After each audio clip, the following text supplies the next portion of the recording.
Hi, my name is Meeta Vaidya. I am in G2 cohort to become S2C practitioner, and my today's knowledge video is about a cognitive lesson. What is it and why and how do we use it in S2C? Lessons are teachable moments with our students that allows us as a practitioner to work on their motor skills. We ask questions we ask questions to teach our student motor skills of pointing on the board, as well as we are educating them with age appropriate content or material. The lesson content, each lesson content a short paragraph, like this is a short paragraph, and then there are color coded questions after that.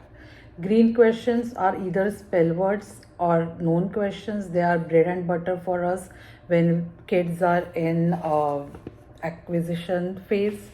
Then there is orange questions. Orange questions are semi-open questions. They have finite set of answers to that. That it has to be on 26 letter boards. There are pink questions. Pink questions are open-ended questions, or where they have to write a paragraph, or they are creative writing questions. They have to be, kids have to be in application phase, and they are fluently doing 26 letter boards for other kind of questions before they move to these pink questions. There are blue questions, are prior knowledge questions, which means it's related to the topic we are doing lesson on, but we haven't taught that in the topic in that lesson yet. Then there are VACT activity. VACT activity is visual, auditory, kinesthetic, and tactile, where they have to watch something or they have to point something related to their VACT sensory needs. And there are purple questions. These are also important. If you have a purple question, if you see purple questions, that means you need a number board, a number keyboard. Now these are all about the cognitive lessons. Why do we need cognitive lesson for our teacher? The first very important reason to have a cognitive lesson ready with us is so that we can focus on kids activity, kids motor skills.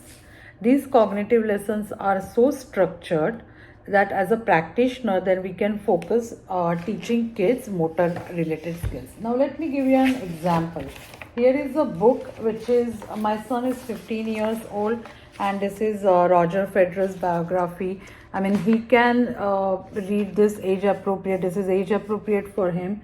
So if I start reading this book to him as a lesson, because there is no lesson on this book or this thing, but I start reading just like this, and then on the fly I start asking him questions, it will be very dysregulating for me as well as for him, because I don't know what answer he is going to answer, because some questions might have more than one answers, or some I have to first figure out what to ask him. It's not at all structure for me as a PIT.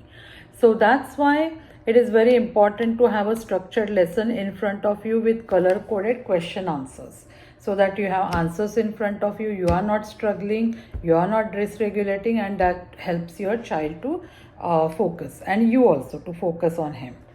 The lessons, the other important factor of lessons are there are variety of topics. They have already, or you can make your own lessons, and because we presume competency, we can get accordingly whatever the kids' age is. We can make lessons, or we can get lessons according to their age.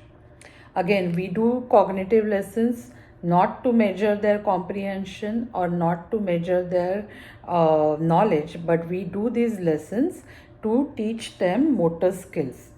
We always give the example of baseball, where you give a bat and ball to children, but they can't hit the ball in the first go. You have to give them motor instructions, like hold bat like this, hold ball like this. Same way for our children, we have to coach their motor body to point on the board for the correct answer, and these lessons help us with that, to focus. Thank you very much.